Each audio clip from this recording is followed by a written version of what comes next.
After a brain injury, our ability to communicate gets affected, and this can affect all of our relationships, but especially the ones that are closest to us.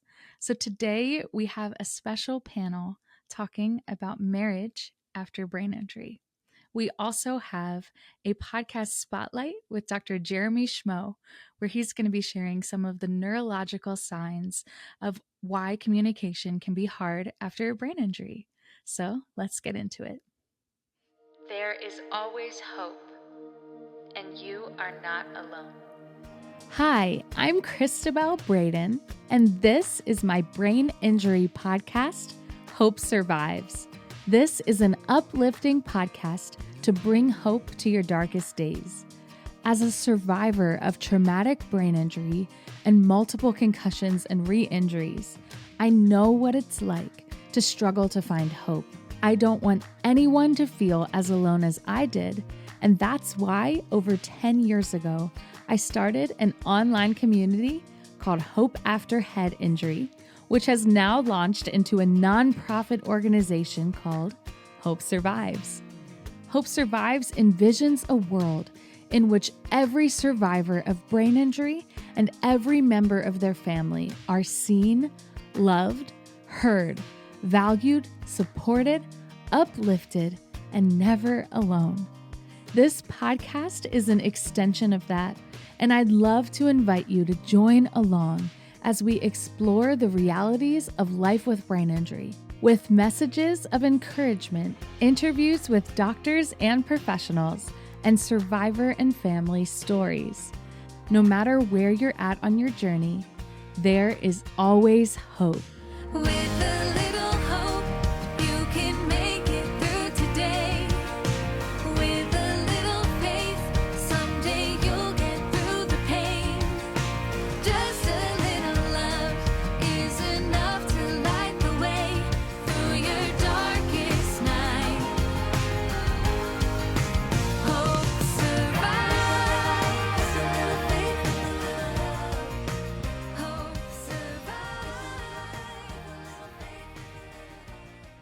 Hey friends, welcome back to Hope Survives podcast. So glad that you decided to tune in today. We've got a really special episode ahead with a podcast spotlight from Dr. Schmoe talking about the neurological side as to why communication can be impacted. And we also have a great panel ahead with two special guests, Tameka Wolfe and Rob Baugh. Tameka is a vice president of Hope Survives board of directors, and she runs the Hope for Couples support group. Rob is also very involved as a brain injury advisory council member. He also is a Hope Ambassador team lead. He has his own podcast called Life Rewired, and he is here as also a member of the Hope for Couples support group. This group has been incredible since we started it at our launch. It is so clear that there is a need for support for couples that are navigating brain injury together. So our Hope for Couples group is not just for those who are married, it's also for those who are dating or engaged, any way that couples need help and support going through brain injury. We found that there's kind of two sides of the spectrum. One of them is if those have been married before the brain injury happened, and then they have to adjust their marriage or their relationship to the brain injury. And the other side is when somebody sustains a brain injury and then they are building a relationship with the partner, getting to know the brain injury as they're getting to know the person. The latter has been my experience, as I had my traumatic brain injury as a teenager. And so I have all of my dating experience has been with a brain injury. Tameka and Rob were both with their partners before they had the injury or before the injury occurred. Tameka is a spouse and Rob is a survivor. And so they're going to be sharing from that perspective and how they have been able to learn to communicate. There's a lot of practical tips in here and strategies and things that I had not even thought of, as well as hope and encouragement and acknowledging some of the grief and loss and the hard side of navigating your relationship. One thing I will say that's important to know, and I say this at the end of the episode, but I thought it might be relevant for now, is that all of the strategies and techniques and things we're talking about today are for healthy relationships where both persons are working on it together. If you feel that your relationship is not in a healthy place, we strongly encourage you to seek professional help from a relationship counselor or a trauma informed therapist or a neuropsychologist, because at Hope Survives, we offer peer to peer support. We offer information and education. This is not a substitute for medical advice. We also know, as every brain injury is different and every relationship is different, every situation is going to look a bit different. There's no one size fits all in brain injury. That goes with any relationships, but particularly here, we just want to remind you that every relationship is different. And we hope that you're able to take something, maybe small elements or inspiration from their stories. And if it resonates with you, we'd love to invite you to our Hope for Couples group at hopesurvives.org/couples. Besides Hope for Couples, we also have a number of great support groups: Hope After Head Injury Group, Found Connection, Hope for Family Group, and so many other offerings available on our website. So if Hope for Couples doesn't fit with you, we would love to see you at one of the other support groups as well. Before we get to that conversation, I would like to thank our sponsor, the Functional Neurology Center. Our personalized neuro recovery programs offer hope for those suffering from brain injuries, dysautonomia, vestibular, chronic pain, stroke, movement dysfunction, developmental disorders, PPPD, FND, and complex post-concussion. A little bit of a mouthful. I have to be honest with you guys. This is like my fourth take trying to do this intro today. My words are not fully cooperating, and I have been concentrating very hard to try and get this 5-minute intro done. So thank you for listening. And just that's one of my struggles with communication, especially if I'm tired and feeling off. I have to have notes. I don't remember everything. And also sometimes my speech doesn't always come, which is not something you often see on the podcast, because I usually try to record on days that I'm cognitively well. But I'm up against a deadline today, so this is what we've got. I will definitely be resting after this, but all that to say, thank you for listening. And we want to thank Dr. Jeremy Schmoe and the support that he has offered and the FNC has offered to Hope Survives. We have an incredible on-demand video series available called Rewiring Hope, hopesurvives.org/rewiring-hope. If you are hearing this podcast when it releases, sign up for the live Q&A happening on September 4th at 2 p.m. Eastern. If you register, it's free. You'll get the link. We would love to have you there. We are going to have a live Q&A with Dr. Schmoe. It's going to be awesome. And if you're listening to this after September 4th, if you visit Rewiring Hope, it is available as part of the on-demand course now. So you'll be able to see the recording of the Q&A with Dr. Schmoe. So we want to thank Dr. Schmoe, and now we're going to go to our podcast spotlight. So today we are asking Dr. Schmoe, how has he seen communication affected in the patients he's treated with brain injury, and what are some contributing factors to communication difficulties? So without further ado, let's hear from Dr. Schmoe, and then we'll go into today's panel. Thanks for being here.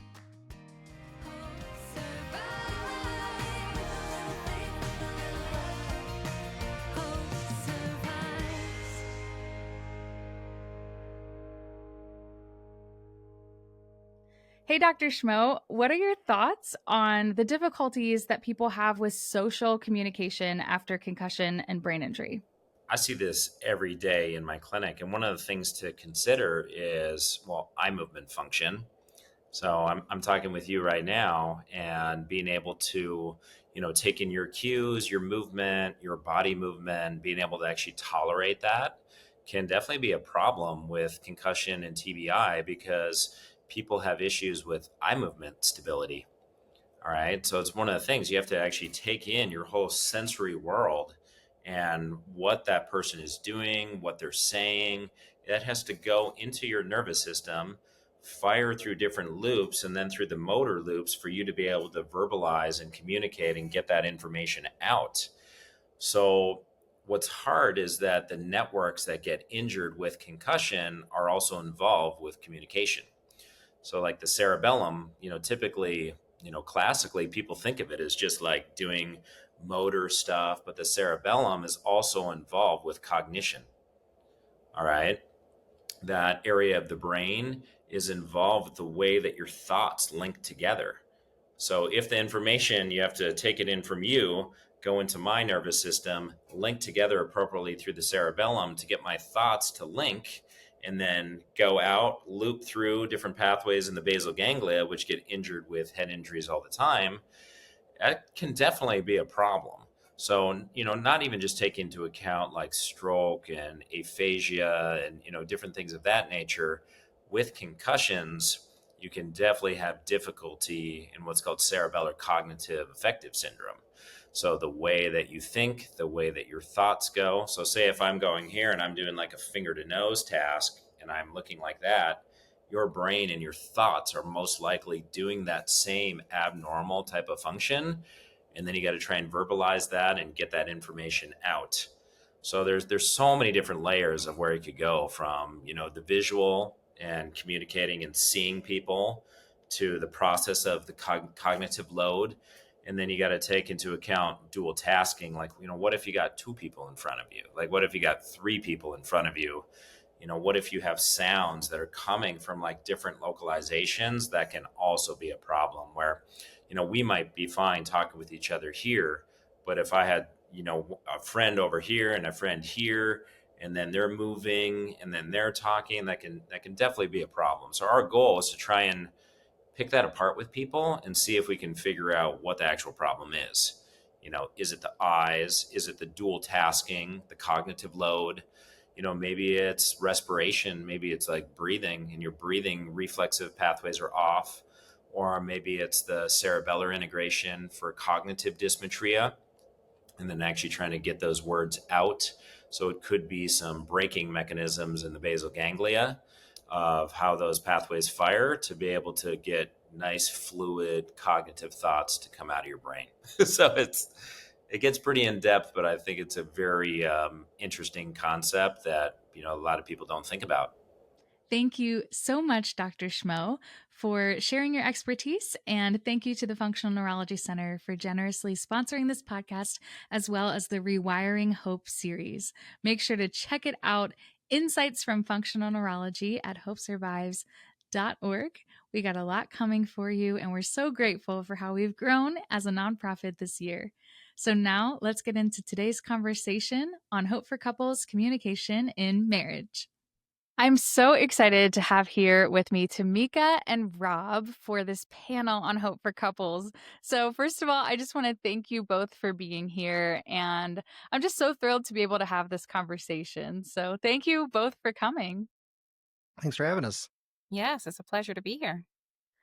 So, Tameka is vice president of the board of Hope Survives, as well as the facilitator of the Hope for Couples group. And Tameka was previously on the podcast back in March, sharing a little bit more about her individual story. Rob has also been on the podcast twice now. Did you do two? Or did you do one? This might be your second one. But Rob has also been on the podcast, and Rob is part of our Brain Injury Advisory Council, as well as one of our team leads for the Hope Ambassadors. So, Rob, we're so grateful for your volunteer work, for both of your work in supporting Hope Survives. And today it's all about marriage communication after brain injury.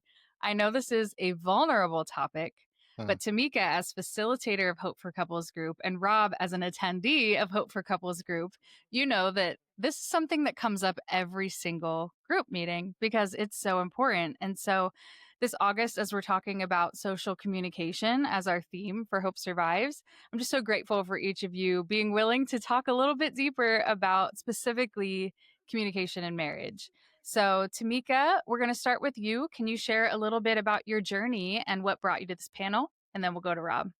Absolutely. So, my husband sustained a head injury a little over 3 years ago. And At the time that he sustained his injury, we were married for, oh gosh, 7 years at that time, about 7 years, and have been together for much longer than that. And so, obviously, with a head injury, I found that the communication between he and I, especially after he was discharged from rehab, was a little different. I, as a spouse, was a caregiver, but also wanted to keep the continuity, if you will, in the communication of our marriage.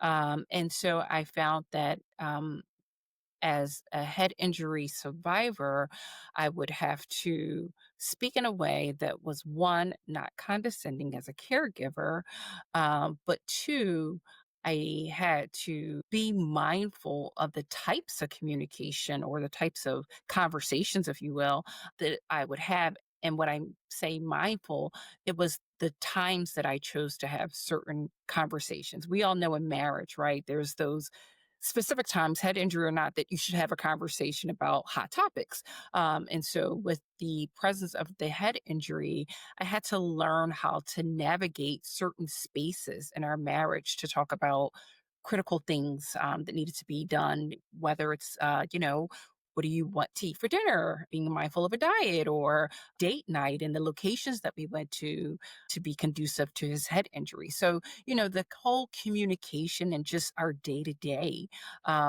changed after my husband sustained his head injury. So that's what brought me here to this panel, and really what drove me to be so passionate about a space, a safe space for couples to navigate head injuries when a spouse has sustained one, either prior to marriage or just as the marriage has evolved. So I think this is an important topic because while a regular marriage takes constant communication, I think it takes on a different capacity, if you will, when head injury is involved. Well said. Thank you so much, Tameka. All right, Rob, how about you? Well, actually, last Monday was my 5-year anniversary of my brain injury. And I used to say, this was the day, Now, as I celebrate it, and people say, why do you celebrate your brain injury? Mm, I'm a survivor. That's something to celebrate. And I found that most of everything, all the hurdles that I'm going through, I've got over them through positive attitude. Not to say that to mix that in with positive toxicity. I'm sure you guys are aware of that. But just keeping a positive attitude. And let me say, it's just hard on the caregivers. And I applaud you guys. And you guys are amazing because you're thinking for two people, you're taking care of two people, and then you have to deal with the communication. And I never had a great way of communicating before my brain injury, but now it's even harder. So finding that perfect balance is so difficult because not that she feels like she has to walk on rock or eggshells around me, but I have a very emotional and passionate personality now more than I did before. So it's very easy for her to say something that I take the wrong way. And she has to constantly say, that's not what I meant. This is how you took it, but that's not how I'm saying it. So it's her constantly re-putting that into my head. I'm not getting on you. I'm just saying this is something we need to work on. So yeah, it's a tough balance, but everything has to like work together. You mm, know, Yeah. the person that has the brain injury has to realize too, and that's hard for me. And once you get over that hurdle, then it gets better. I'm not saying it gets perfect because what relationship is perfect, right? So you have to get over that hurdle first. So you have to figure out the perfect balance and then go from there. Thank you, Rob. I think that's really well said. And you both touched on this next question a little bit in your intros, but I want to go a little bit deeper specifically into you were both married before the brain injury happened. And Tameka speaking as a wife and Rob speaking as the survivor themselves. right? How did brain injury impact your communication with your spouse, both in expressing yourself and in understanding one another? Now, we know brain injury causes, communication difficulties in Hmm. how do you express, right? Memory loss and word finding and things like that. But also, Tameka, on your side, probably you learning how to express yourself and how you're being received was also probably affected. So I'd love to hear from both of you on the concept of how did you learn and navigate to express yourself, but also understand the other person? Yeah, I would like to say it's almost like learning a whole new person. Your perspective is everything, right? And it's still a work in progress. And so my husband, I say this to him all the time. I'm like, he's really quite honestly a different person, just to be quite honest, to a certain degree, especially when it comes to communicating. And so I had to relearn how to communicate to him. And Rob, you touched on this a little bit, finding a way to say some of the things I normally would say, but in a different way so that it would not be perceived as attacking him or coming across as condescending. So, as I said, it's a work in progress, and I think it took a lot of active listening. So I would have to listen. And, when you think about communication, right, I think that's the saying that 90% of communication is like nonverbal, right? And so I would have to assess body language, kind of reading, um, like his facial expressions to kind of get a gauge in terms of was he really receiving what I had to say, or should I pick another time to have those conversations? And so for me, I also had to just kind of relearn my communication style with him. So again, it's a work in progress. It's a constant work in progress, but I think we've gotten to a good place in 3 years. Thank you for sharing, Tameka. I love how you talked about how you really had to create a new perspective on how you communicated. And that's not easy to do. So, all right, Rob, from your perspective, how did you navigate this? Well, let's see. The first thing I would say is Tamika hit the nail on the head about the nonverbal. We learned early on that if it was something that was of high importance, we don't text it because, and I don't know if Tamika, if your husband has this issue or not, but I take things literal to the T. I take them literal.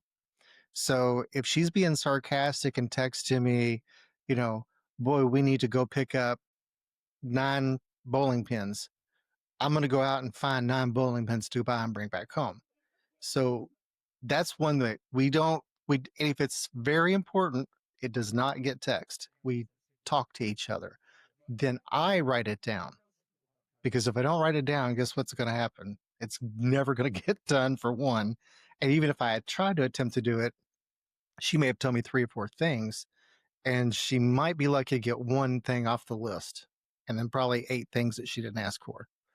So again, it comes back to that, like Tamika said, the verbal and nonverbal communication styles. It goes from this to like this whenever you have a brain injury because you can't pick up on those cues. And my wife will see this out in public. If someone's being sarcastic with me, she'll tap me on the shoulder and just kind of go, they're being sarcastic. Because I will take them quite literal. The waiters to go back and do the dishes, I'd be in the back room doing the dishes before they. So we had to learn little techniques for things for her to say, now, you don't want to do this. And then she'll remind me again when we get to an event. It's not just communicating, it's constant reminders. Yeah, it's so true.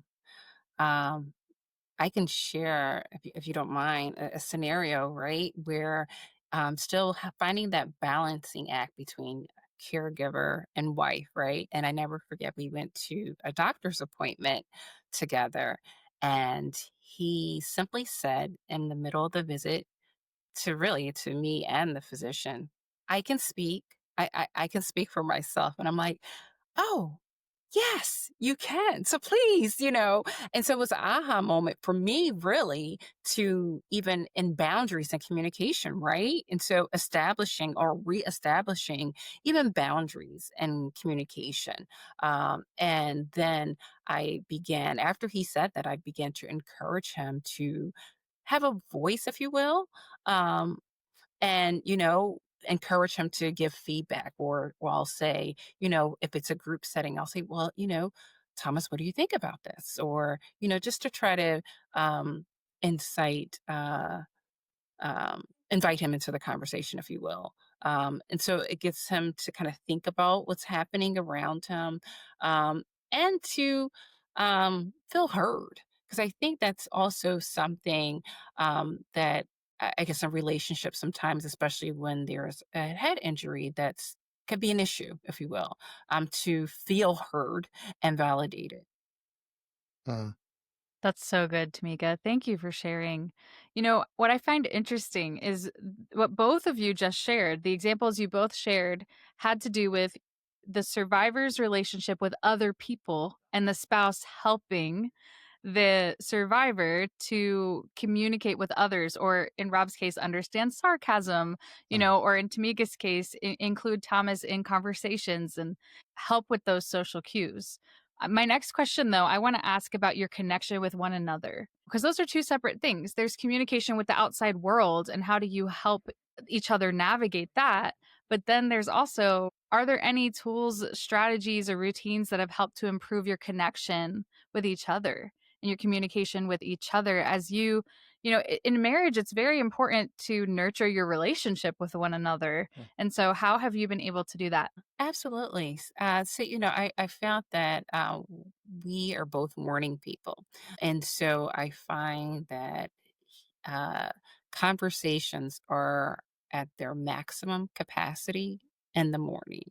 Like he's almost like rapid fire, like right from the gate. I'm like, okay, I just opened my eyes. All right, let's go. All right, I have to yeah, okay. And, and as the day progresses, especially if we had like a long day, some of the more intense conversations, um, if I feel the need to have one, I'll have to table it until the next morning because the energy kind of deteriorates a little bit. So, picking the time of day to have those conversations, to interact, to say, okay, well, let's plan our vacation. It should be early morning, right? And knowing when I can get the maximum engagement from him. So, it could be like a midday, but it has to be a midday of a day that's not high stimulating, if that makes sense. mm, And so that's one of the tools. And I've learned to use my iPhone as reminders of like, hey, don't forget, we have this to do or that to do. I love the invite function for just anything. Like we're going on vacation. And so if he's out planning with his friends, it's one of those regular cues, but I'll say, okay, he has it on his phone. So he'll say, let me check my calendar first, something that he never did, by the way, before head injury, right? So, but using everything at our disposal to set up times that, we're planning to do things together. And then, we've never pre head injury, we never spent this much time together, like an exorbitant amount of time together. So it breeds just time to coexist.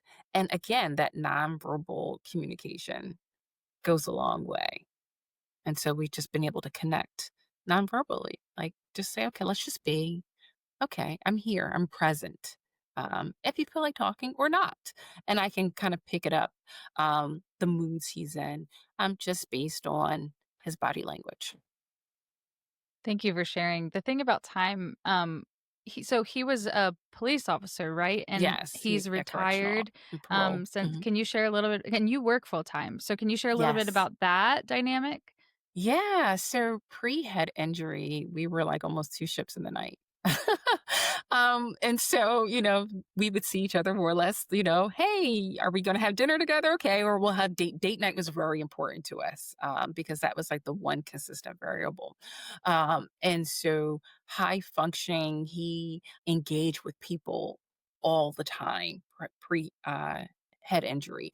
And I'm 24/7 engaging people all day long. And so prior to head injury, I didn't want to engage at the end of the day, right? And so now it's different, our communication, because we are, again, are spending a lot of time together. So that's where that relearning each other and relearning our communication styles came into be. And that took time, you know? And so I've seen the change in the personality. He is getting to a place where he enjoys helping still.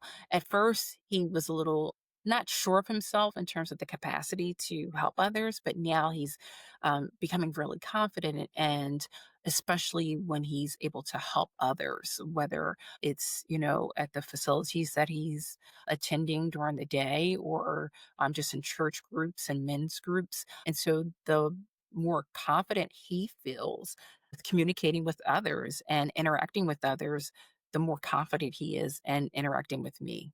So I've seen that growth.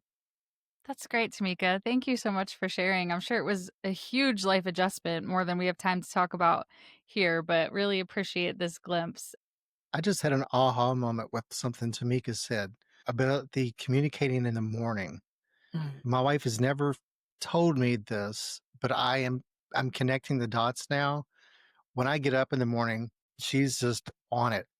We need to do this, we need to do that. I mean, and my brain's going, whoa, wait a second.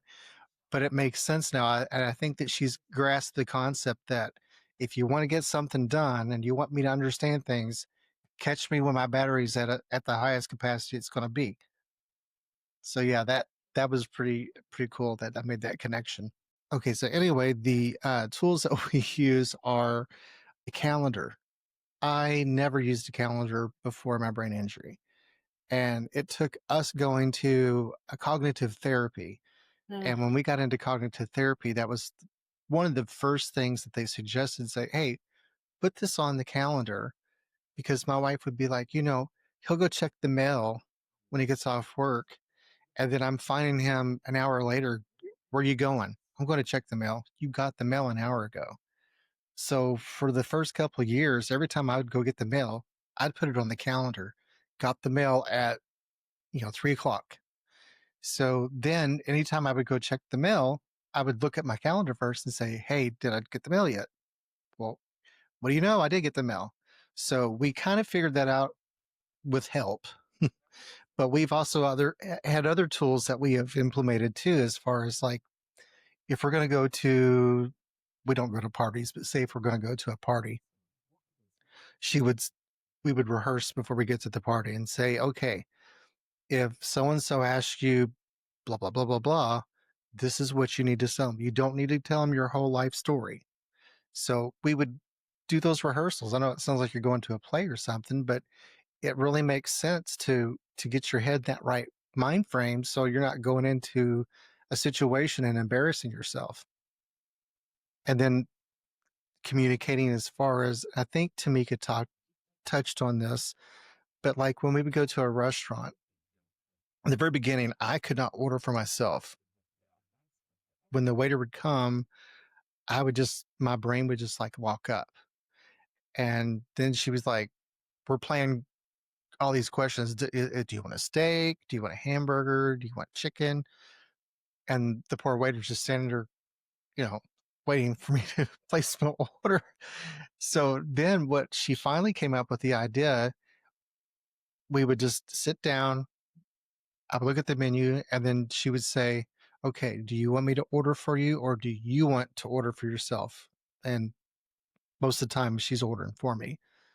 So we still get to that point now. I mean, we're 5 years in, and I've gotten a lot better than I was, but there's times she'll know. I know she knows before we even sit down, he's done. He's going to want me to order for him. So we have those conversations like, okay, what do you want? What do you want as your side? So yeah, we learned that early on to lean on each other whenever we need to. Of course, I'm leaning on her a lot more than she leans on me. But yeah, that was one good tool that we've learned. That's great, Rob. Thank you for sharing. And the thing about this, right, is there's no rule book for this. You're just kind of learn as you go along. Mm. Hmm. And that's how it is with brain injury in general. But when it comes to specifically like marriage and relationships, so I'm sure there's been misunderstandings, right? And Oh yeah. so, how have you learned to navigate those, especially when they're rooted in brain injury related changes and symptoms? So, Tameka, how have you guys learned to navigate misunderstandings? So I try I think which is one of these quirky things. So I like to tell stories and then correlate them to an experience. And so I'll say, the other day I was out with um Bob and Sally, and Bob did the darndest thing. And I'll say, "Hey, what do you think about that?" And then he'll share. And then I'll say, "Really? Well, it's funny that you said that because oftentimes you may do some of the same things or not." And so I don't know. It's just one of those things that I've always done. And I think I do that almost with a lot of people, not just my husband, but I kind of share the stories to kind of correlate and kind of set the table, if you will, or kind of ease the tone so that then I can share maybe if it's a misunderstanding, a miscommunication, so that he doesn't necessarily take it directly or personal. It's like a sharing moment that it's like, "Oh, you did you happen to know that you kind of do the same thing?" So I'm communicating how I feel, but it's in a setting that came from a story and not saying, "Hey, you did this and it really bothered me." Mm. It's a roundabout way, but it works.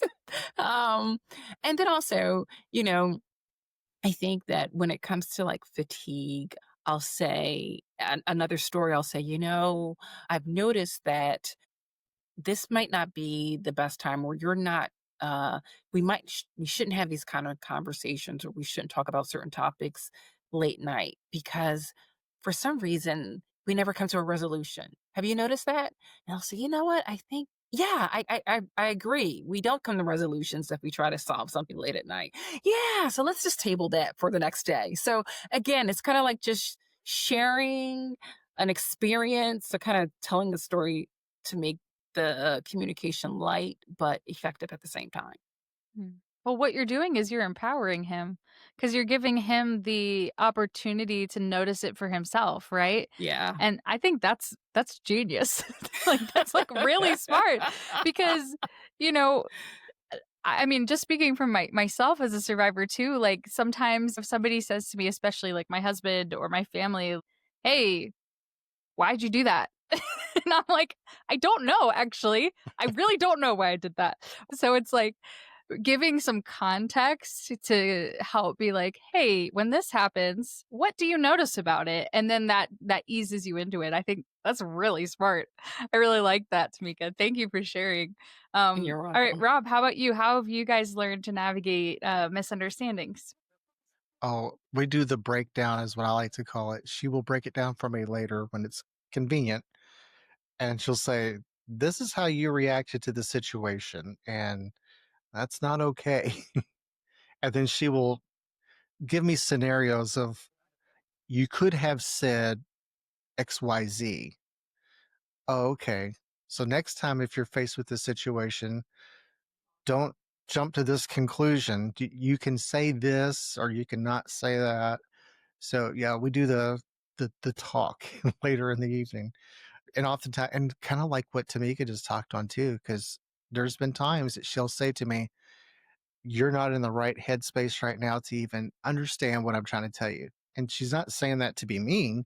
She knows that I am not picking up what she's putting down. So she'll say, "We just need to talk about this tomorrow when you're in a better spot, or later after you've taken a nap, and then we'll revisit this." And trust me, we revisit it because she never forgets anything. But yeah, that's one of the ways that we've done it. And I'm trying to think if there's another situation where I can't think of any examples, but yeah, that's all I can say about that. Yeah, I love how you call it the breakdown. That's Yeah. great. Yeah, thank you for sharing, Rob. Mhm. So I would love to ask something. It kind of just came to me while we were talking, but I've loved how encouraging and uplifting this conversation has been because, it's kind of like you've been given this hard situation. I know you both are people of faith, Mhm. and you have chosen to make the best of it, right? And to move forward. However, I'm sure it's also been hard. So if somebody's listening and they're like, oh, they sound like they have it all together. So they're smiling, they're laughing, they love this brain injury thing. I know you both well enough to know that you've fought through the hard stuff to choose that hope, right? But Mhm. would you mind sharing your experience with grief and ambiguous loss? I know that, Tameka, you were on our panel on ambiguous loss back in March. We did a workshop on this topic. And for those listening who may not be familiar, ambiguous loss is a type of grief that does not have closure. So it's ambiguous in nature, and it often happens with brain injury, especially when a relationship changes basically overnight and there's no, it's like all of a sudden everything's different. And so there's a grief of the life you had before.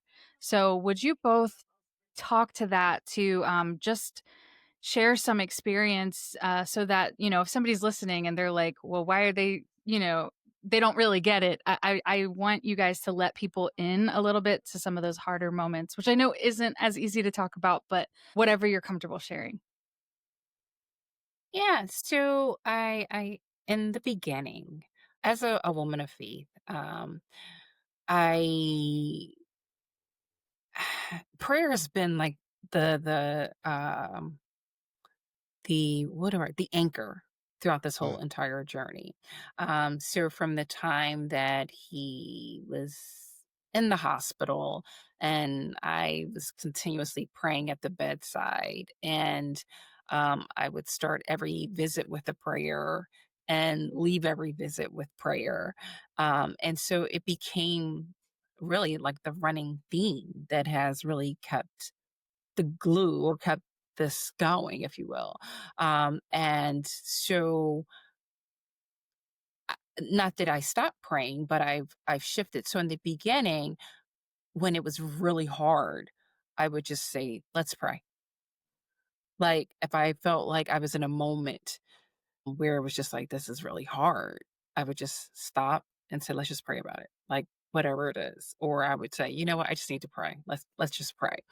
Um, and so I don't wanna say the frequency has changed, but the time that I need to pray has changed a little bit, if that makes sense. So we would be like, I would be in the middle of maybe helping, him get his day started, and it was really hard in the beginning, and it felt overwhelming, and that's when I would pray. And now it's like, okay, we begin our day with prayer and end our day with prayer, and throughout the day, if there are subjects that will come up. But the shifting in pre-relationship to now, at least early on, was very overwhelming. As I said earlier, it was taking a different perspective. And it's almost like a new relationship, right? If you're committed to the relationship, it's like, okay, it's like, you know, I had to relearn him all over again, but I was committed to that, right? And so it's like, when you first started dating and you're like, okay, I really want to get to know this person. And so I kind of took that approach to it. Um, but still mourned the person he was, but really had to maintain a positive, optimistic way of looking at the relationship and the communication after the head injury. And so, talking about how I felt with him, again, really light, but still just sharing how I was feeling in the moment and saying, I need a moment, praying often, and I always say this, offering myself some grace to feel how I feel, good, bad, or indifferent, um, as well as he. And, he has his moments, and I say, you got to give yourself some grace when it comes to just the whole recovery, if you will. And so those are little tidbits that have certainly been able to help us navigate the loss and keep our relationship strong. Thank you so much for sharing, Tameka. I just appreciate how you said that you took the approach of kind of dating your husband and getting to know him better while at the same time mourning, right? How things were before or who he was before. And that takes a lot of tension and grace to hold that hope and grief together and to not downplay the grief in favor of all the positive, because then you just bottle it up and then that's not good either. But also to not be so, let it take over or be so overwhelming that you lose sight of who you have in front of you now, right? So Hmm. I think I appreciate your sharing that balance and how you've been able to navigate that. So, all right, Rob, how about you? How about your grief and ambiguous loss? And in your sense, it could be the relationship, but also, I mean, you're the one whose life has changed completely, right? So, how Right. has that impacted you? Major impact. I would describe the beginning of it as the perfect storm because I'm trying to figure out who I am, mourning the person that I lost. And then you would look in the mirror and you would see your reflection and you were like, that's not the person that I am anymore. What happened to him? So you have to take everything you knew prior to your brain injury and just throw that away because that person's not there anymore. The old Rob was very, I'm not going to say that I was stone cold, but you couldn't get me to cry for anything. You know, I bottled everything up and I didn't want anybody to see me cry because that was just how I was brought up. Basically, you don't, you don't cry, men don't cry. Yes, men do. So now I can watch, a coffee commercial and I'm tearing up over. So then whenever I would get emotional, I'm like, this is not Rob. Who is this person? So then I would mourn all over again because I'm feeling all these emotions that I never allowed myself to have prior to my brain injury. But now it's like that filter or that veil is gone. It's like everything comes out. It doesn't matter what, a lot of times I don't know what I'm thinking until it comes out of my mouth. And then I'm going, wow, that didn't sound very good. I should have said that. But yeah, I mean, it's like a stock market. It just goes up and down. And I have found 5 years later, those mountains up and down are, you know, farther, those gaps are farther between. I still have my bad days and I still mourn who I used to be, but those gaps are so much bigger now. And it's because I have embraced who I am now. You know, I had to make a decision at one point and say, am I going to spend my life spinning my wheels and figuring out how I can get something back that I can't get back? Or am I going to say, okay, I have a fresh slate. I, I, I, I know what the mistakes I made growing up. Let's not make those mistakes again. Even though I still make mistakes every single day, not perfect, but it's like it's a fresh slate. And now that I've embraced that, those gaps are so much smaller or wider, I should say. There's so much wider between. Thank you so much for sharing, Rob, and both of you on that. So, we're coming towards the end of our time, and I would love to just get encouragement from both of you. So, we're going to start with Tameka. What encouragement would you offer to a spouse who feels overwhelmed by the changes in communication after their loved one's injury? So I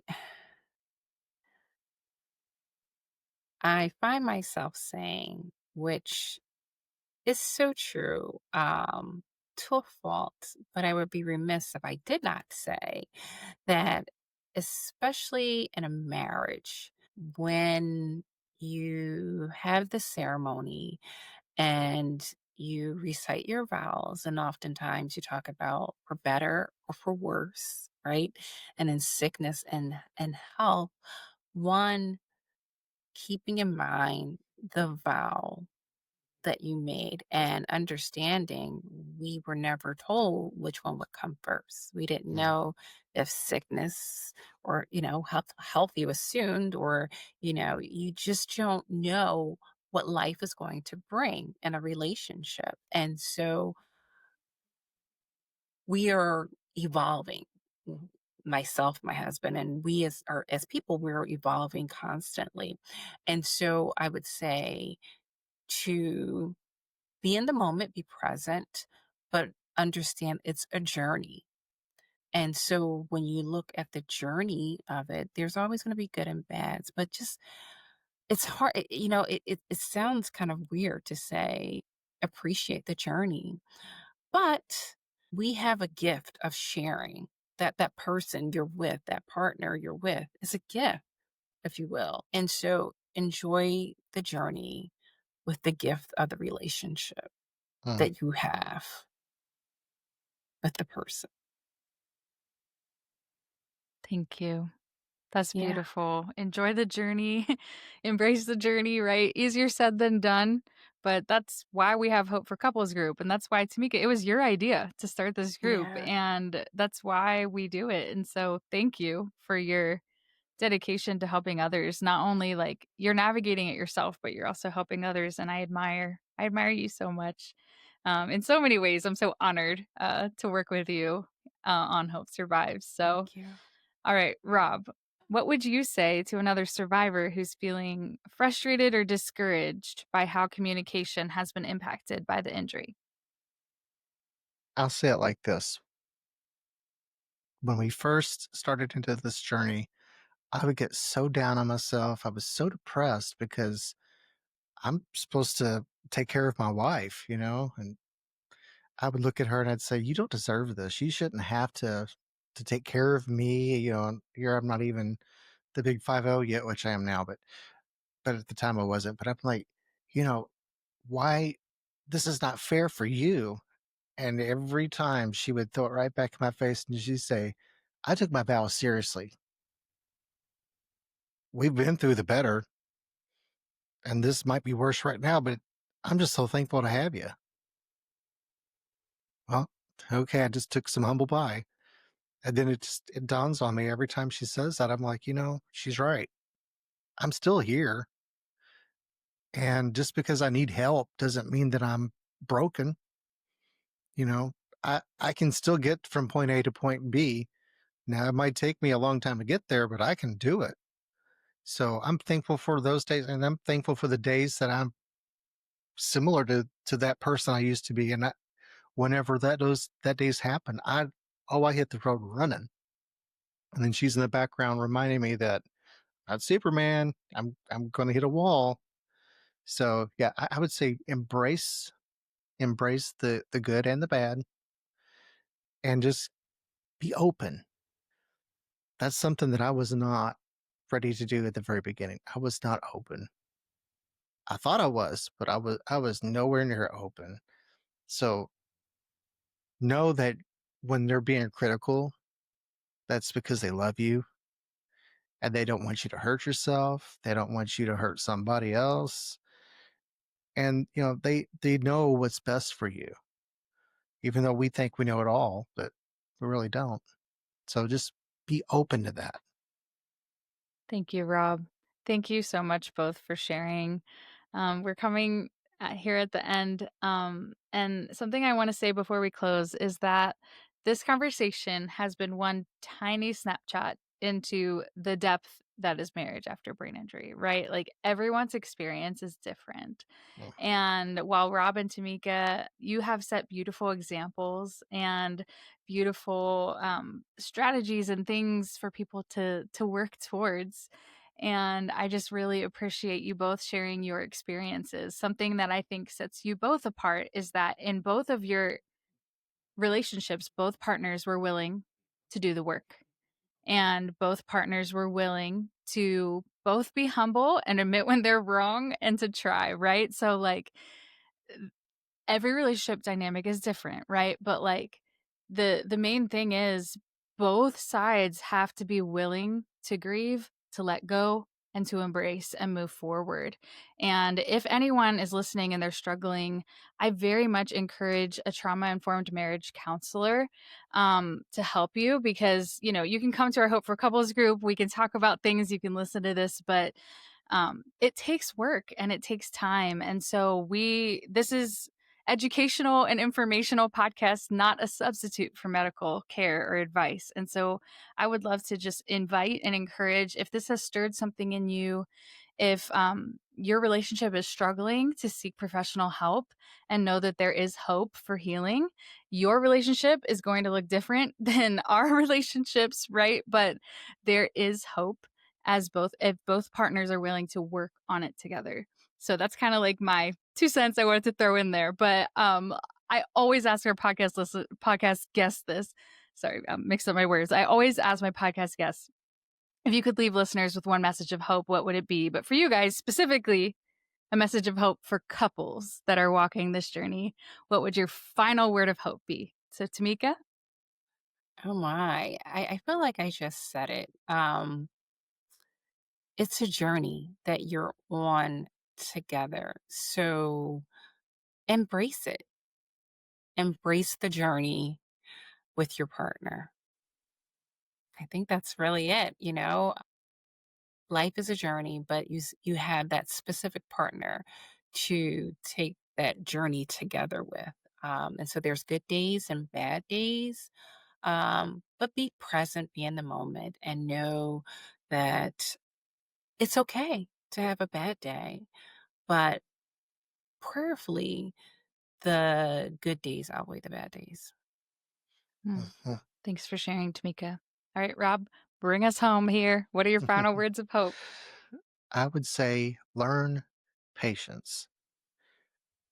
What do they say whenever you had a brain injury? To your recovery is a sprint, not a marathon. Mm, So the same can be said with communicating with each other and continuing to move forward with each other. You have to find that balance, but be patient.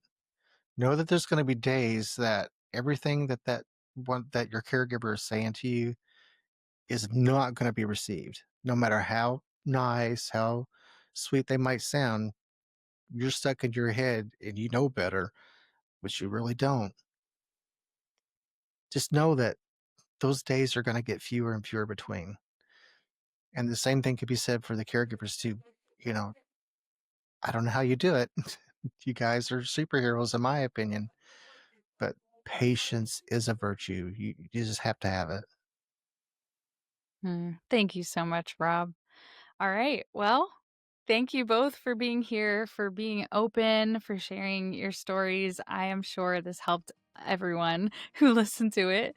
If you would like to get in touch with either of our panelists, Tameka or Rob, you can email us hi@hopesurvives.org and we will pass along a message. And you can obviously join us every month on the third Tuesday at Hope for Couples. And if this has resonated with you, we would love to meet you and see you there. So thanks for listening, and we'll see you next time at Hope Survives Podcast. Bye, everyone. Thanks for tuning in to Hope Survives Podcast. Make sure to subscribe and stay tuned, and would love for you to consider leaving us a rating or a review. Check out hopesurvives.org for more. We'll see you next time, and remember, there is always hope.